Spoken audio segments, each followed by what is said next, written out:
بسم اللہ الرحمن الرحیم۔ السلام علیکم۔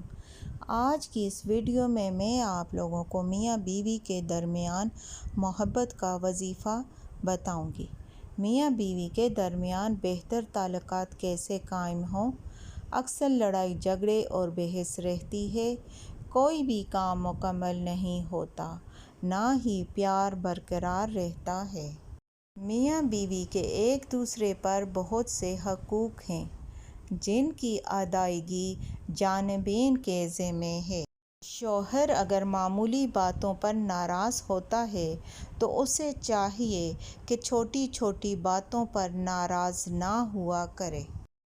میاں بیوی نماز اور شرعی احکام کا اہتمام کریں، نیز آپس کے اتفاق کے لیے تقویٰ اور خوف خدا کو بنیاد بنائیں۔ ایک دوسرے کے حقوق ادا کرنے کی فکر کی جائے۔ باہمی معاملات میں صبر و تحمل سے کام لیا جائے۔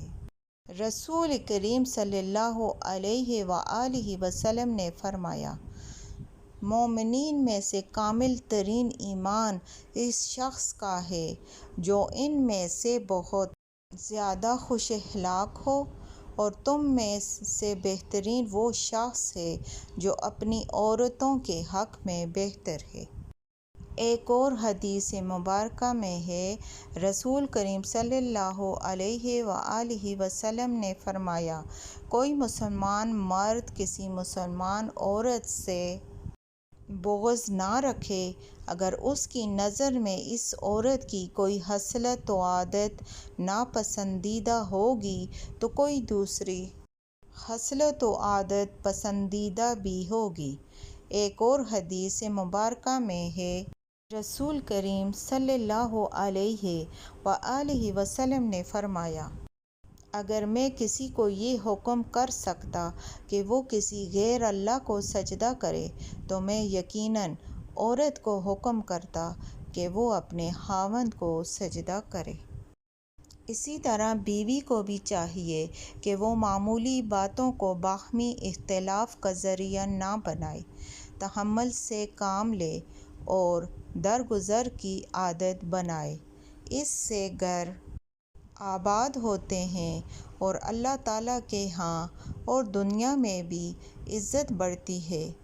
جو عورت شوہر کی نافرمانی کرے اس کے بارے میں سخت وعیدیں آئی ہیں، اور جو عورت شوہر کی فرمانبرداری اور اطاعت کرے اس کی بڑی فضیلت بیان کی گئی ہے۔ تو آئیے اب ہم اپنے وظیفے کی طرف آتے ہیں۔ یہ قرآن کریم کی ایک آیت مبارکہ ہے۔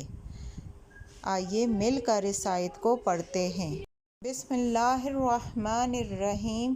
وَأَلَّفَ بَيْنَ قُلُوبِهِمْ لَوْ أَنفَقْتَ مَا فِي الْأَرْضِ جَمِيعًا مَا أَلَّفْتَ بَيْنَ قُلُوبِهِمْ وَلَكِنَّ اللَّهَ أَلَّفَ بَيْنَهُمْ إِنَّهُ عَزِیزٌ حَکیم۔ اس آیت کا آپ لوگوں نے ہر فرض نماز کے بعد 11 بار ورد کر کے صدق دل سے دعا کریں۔ اللہ تعالیٰ اپنے فضل و کرم سے دلوں کو جوڑ دیں گے۔